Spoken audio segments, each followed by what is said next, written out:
Volcano. And these are my two special guests, Virginia May Warwick and Ian Hitchcock. Hi, guys. Hello. Hi. Aww. So today we're coming at you live from Baltimore. How do you say the name of the city? Balmer. Charm City. Balmer, Maryland. Charm City. That's where we're from. The city that reads. So that's where I was born. And I met these two in the town we grew up in called Frederick. Mm-hmm. And then we all lived together when we were real young in College Park, Maryland, which is near the capital of this beautiful country, Washington, D.C. Magic place. So I'm visiting my two best friends. Virginia's got a broken foot. So that's why we're in a dry tub today. But we thought we would just sample some of Ian's bath products here. So we've got a grapefruit awake. Yeah, grapefruit awake. Tell me a little bit about this bath product you got. I don't like it. Well, it's got some eucalyptus in there. I don't know. Is it a sugar scrub or a salt scrub? Don't eat it. Sugar. With sugar. Delicious. Yeah. Oh yeah. It does taste good. It tastes good actually. Yeah. I like it. I would just eat bath products all day long. All right. And oh, I have a secret to tell them really quick. Okay. Oh, okay. Yeah. So we were roommates back in our college days, and we had a crazy house called the Quebec House. Mm-hmm. And we would have 90s workouts where we would do cartwheels. And Hip Hop Body Shop. Hip Hop Body Shop. It's an amazing workout. I think you can Google it now. It's probably on YouTube somewhere. And Virginia was working, she was in art school at the time, and she would collect dead animals in our freezer and build coffins for them and have funerals for them. Custom-made coffins to the shapes of their bodies. Yep. Yes, they were lined with satin. Yeah. And then I would have a little burial ceremony for them behind a church. Yeah. They didn't know about it, but we did. Yeah. We sure did. Because we had a freezer full of dead animals. That's true. Yeah. And during our several squirrels. During our house parties, people found out that there were animals in the freezer, and they would take them out of the trash bags that I carefully put them in to respect them, of course, and they would drop them, and they would hit the floor with a loud sound, and I would say, that is so disrespectful. It was disrespectful. You were very disrespectful. As if putting them in the freezer wasn't. I think we were all vegetarians back then, too. Yeah. I was a vegetarian. All of us. Everyone in the whole house. Yeah. Yeah, we had a freezer full of dead animals. Mm-hmm. Those were the days. And this one used to play Magic the Gathering, and he was a third grade teacher back then. Yeah, still do. The kids didn't quite get Magic the Gathering. You know, they need to know how to read by then. Yeah. Complex stuff. It's good stuff. Magic. 25 years strong.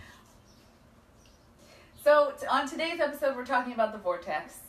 And what the heck? I don't know what the Vortex is. All right, so our two guests on today's show, Virginia has been coaching with me for 8 months? 8 months now. 8 months? And Ian is now a boring ass lawyer, so he doesn't know anything about manifestation or the law of attraction or the vortex. So today's session is going to be about helping Ian to understand what the vortex is. Mm-hmm. So we've got a few people watching right now. So I want to ask you guys, what do you think the vortex is? You see me posting about stuff, and you see me saying like, oh, I'm in the vortex right now. What does that mean to you? I want to know, what does it mean to you, Virginia? Okay, so what it means to me is, for instance, see my foot? Well, I feel like it was very serendipitous and faithful that I broke my ankle, because it gave me time to really think and focus on myself and on my business, and it made me realize that I need to pursue other avenues of work and focus on myself. So to me, that's like a sign from the universe. So do you feel like you were in the vortex when you broke your ankle, or the ankle break helped you wake up a little bit so that you could get back into it? I think get back into it. Yeah. Yeah.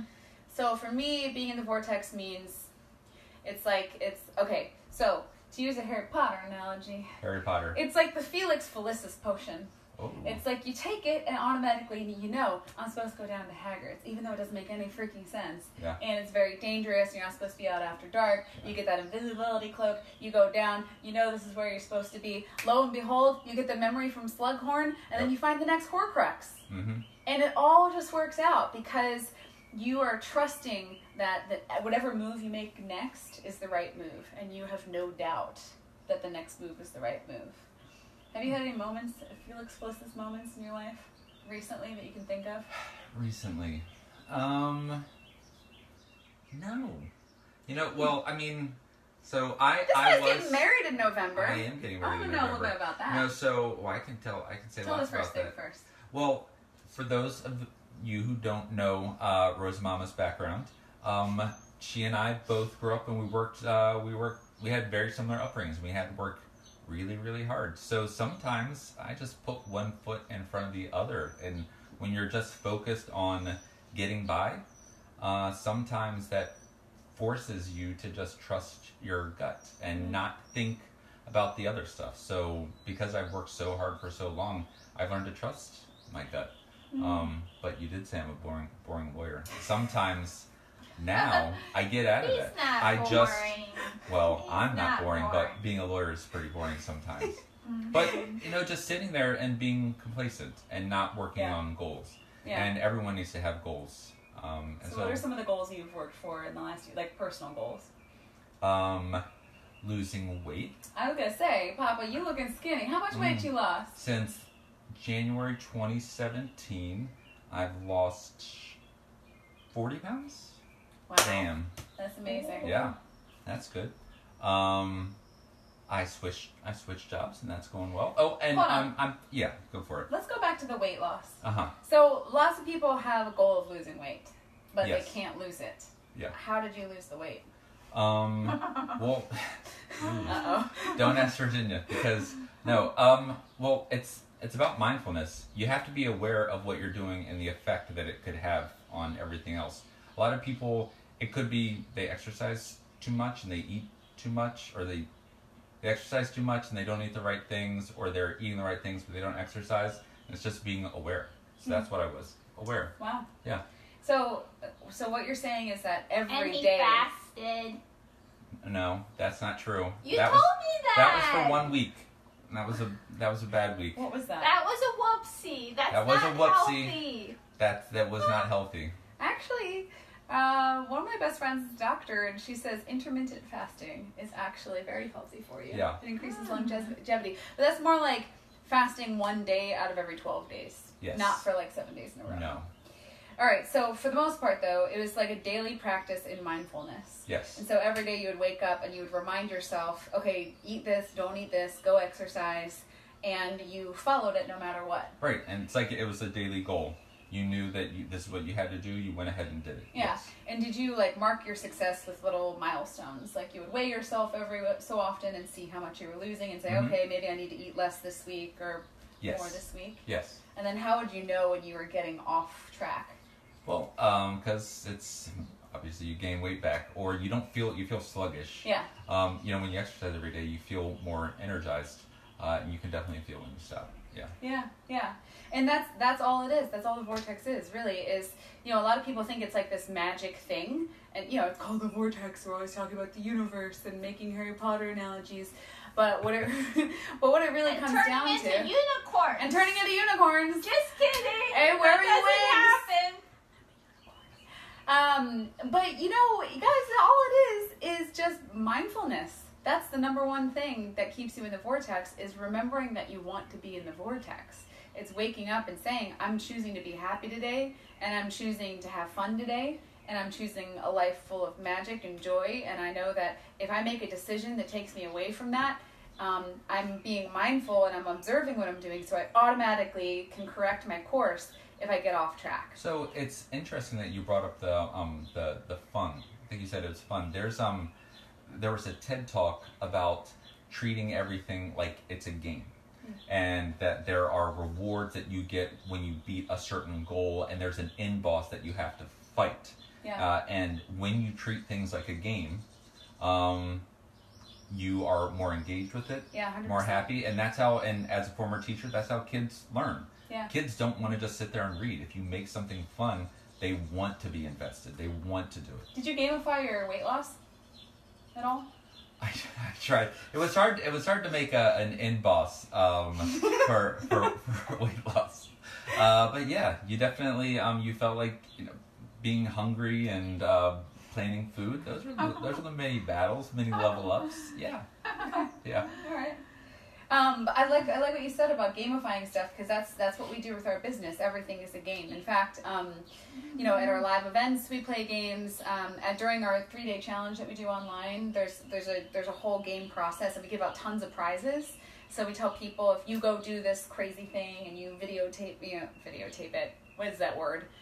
Facebook Live it, take a video of it, and you can show us that you did it, then you'll be entered into a raffle to win the prize. And at the end of the challenge, we give away $100, we give away a unicorn onesie, we give away like a bunch of other stuff, t-shirts and all different kinds of prizes.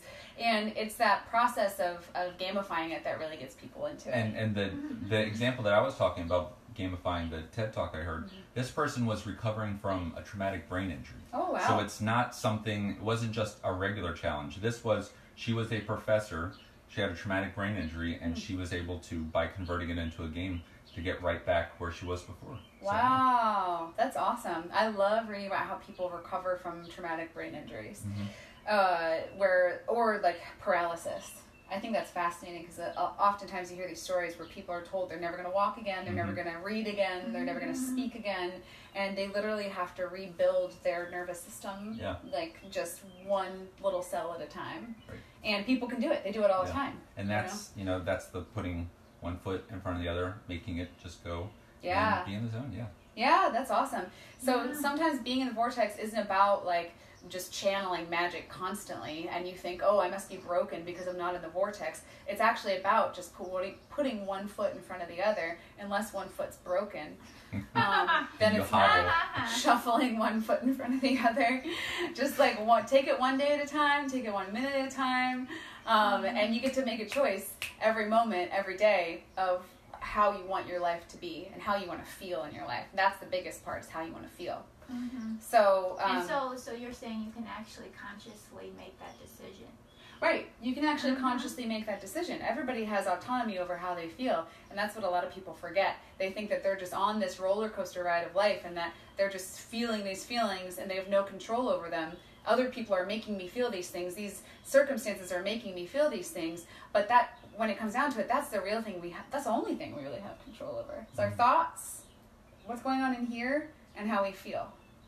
And if you can choose to feel happy, even if your life is going through something shitty, and you can choose to feel happy anyway, then you can create the life you want. Absolutely. Yeah. So that's the vortex, guys. Virginia, do you have any extra vortex stories you want to throw in? I don't know about stories, but when you mentioned mindfulness, what keeps me more mindful is my meditation practice. Oh, okay. We have to tell this. All right, so before we started coaching with Virginia didn't meditate, and she didn't do a whole lot of yoga, and she was on a lot of medications for a lot of different things. Yeah, I'll share the story. You go ahead. Yeah, so at one point I was experiencing a lot of anxiety, panic, after a situation I was in. So my doctor, he said, well, we need to put you on some anti-anxiety medication. And I was like, okay, that sounds like a good solution. No. So I went on a medication. It had all these awful side effects. I lost weight. I became more anxious. And I was like, fuck this. Oh, am I allowed to curse? Yeah, that's fine. Okay. It's the internet. Okay, so I started started meditating on my own, I only meditated for, 2 weeks, and I felt better. And I consulted with my doctor again, and he took me off the medication, and I just kept feeling better and better and less anxious and less anxious. And that's kind of been the whole rhythm since that experience. Yeah, so what you're saying is you were able to replace your anxiety medication with meditation and yoga. Yeah, and yoga. And what's been the biggest benefit? Like, how does meditation work best for you? What do you do? Do you notice that it works best if you do it every day versus like once a week? Yeah, every day. Like for instance, when I had this injury, I did take some time off. I took about 4 days off, and I really felt it. I became more anxious again. You didn't meditate for 4 days. 4 days. Oh, wow. It was a whoopsie. And I felt more anxious. I was less patient. I was frustrated more easily with people and my surroundings and myself. Wow. I started having self-deprecating thoughts. And then I was like, I need to figure out how to meditate, even though I have an injured foot. So I set up a chair in my room, and I just sit there in the chair, and I meditate for at least 13 minutes a day now. And just that little piece of meditation calmed me down, and I got right back into the groove. 13 minutes a day. Yeah, 13. I don't know why 13. Okay. It just feels like a good time for me. Yeah. I don't know why. All right, so speaking on all everything we were just talking about, I just want to share this with you guys because I just think it's interesting and it ties in with everything. One of the people that we study a lot, he's a neuroscientist named JoeDispenza. Joey D! And his story has to do with rebuilding your nervous system or your body or coming back from being paralyzed, doing that through your thoughts. And through meditation. And so his story was that he was 23, he was in a triathlon, and he was riding his bike, and he got hit by a car, and he shattered parts of his spine. And the doctors told him, we're going to have to put a rod in your spine. And he was a chiropractor at the time, and he said, you're not putting a rod in my spine. And they were like, okay, have fun being paralyzed. So he had his friend take him home in a hospital bed, and he laid face down in a hospital bed and meditated, and he couldn't move. He meditated every morning and every night, 2 hours in the morning and 2 hours at night. And in 10 weeks, not only was he able to get up off the table, but he was back to work as a chiropractor. Oh. Yeah, and they told him he wouldn't be able to walk at least for 6 months, and that was with the surgery. Oh. So he's studied neurobiology ever since then, because he's fascinated with how he was able to do that. And that was in the 80s, so he's got a lot of books out. If you guys are interested, one of them is called Breaking the Habit of Being Yourself, Becoming Supernatural, and You Are the Placebo, and Evolve Your Brain. Those are his main books. So that's all I got today. Is there anything else to add? No. No. We love you, Mama. Yeah, me too. I'm so happy to see you. I love you guys so much. Yay, thanks for being on my show. Thank you. Thank you. Thanks for putting me in the tub. Virginia didn't want to get in. All right, now I'm going to have to figure out how to Here we turn go. this off. And go. A little bit of ass cheek. All right, bye, Internet. Thanks for watching.